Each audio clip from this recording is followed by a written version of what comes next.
May kuwento ako. Isa akong lalaki. At gusto ko lang i-share ang one time na sablay na nauwi sa paghihiwalay. One time lang ba talaga yan? May girlfriend ako na long distance relationship. Dahil last year, umuwi siya ng probinsya. Siyempre, bilang hindi ko naman talaga kayang maging malungkot, hindi ko mapigilan dahil si girlfriend ay may panahon din naman para sa kanyang pamilya. Kaya ako naman, ayoko naman maiwang mag-isa at malungkot. Malungkot! Nagkayayaan kami ng mga barkada ko. Mga lalaki kami.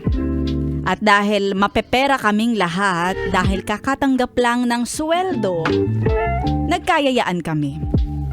Naglakas loob kami na pumunta sa Malate para maghanap ng party-party. Yan! Which is hindi ko na pinaalam sa girlfriend ko na nasa probinsya. Tama yan, sige wag mo ipaalam, diyan ka magaling, diyan ka magaling. Nag-chat na ako sa kanya ng good night at matutulog na ako. May ka talaga kuya. At ang buong akala ko, tahimik ang Malate, konti ang tao. Pero sa kabaligtaran, ang dami. May mga grupo ng mga babae na magkakasama, kaya sakto din sa grupo naming mga lalaki. Ay talaga naman. Si girl na pretty na nakilala ko ay babe agad ang tawag sa akin. Ang bilis.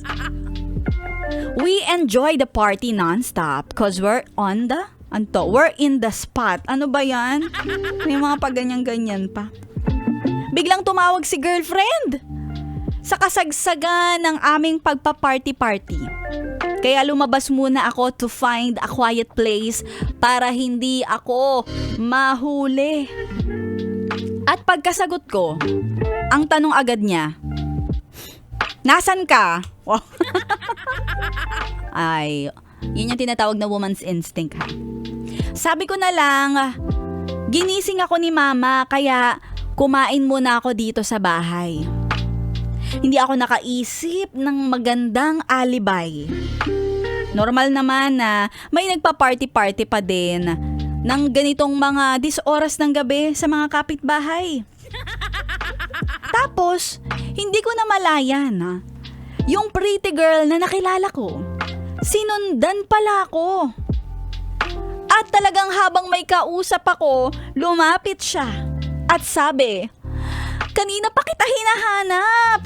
Babe, saan ka ba galing?" Lahat yon narinig ng girlfriend ko sa kabilang linya. Sabi niya agad, "Sino yon? Nasaan ka ba talaga?" At ang awkward na ng sitwasyon. Nasabi ko na lang kay girlfriend, may ibang tao dito. Ay grabe, pinasok na yung bahay nyo ng ibang babae. Sabi pa ni girlfriend, ba't tinawag kang babe? Sabihin mo nga yung pangalan ko ha. Sabihin mo yung pangalan ko. Sabihin mo nga na girlfriend mo yung kausap mo.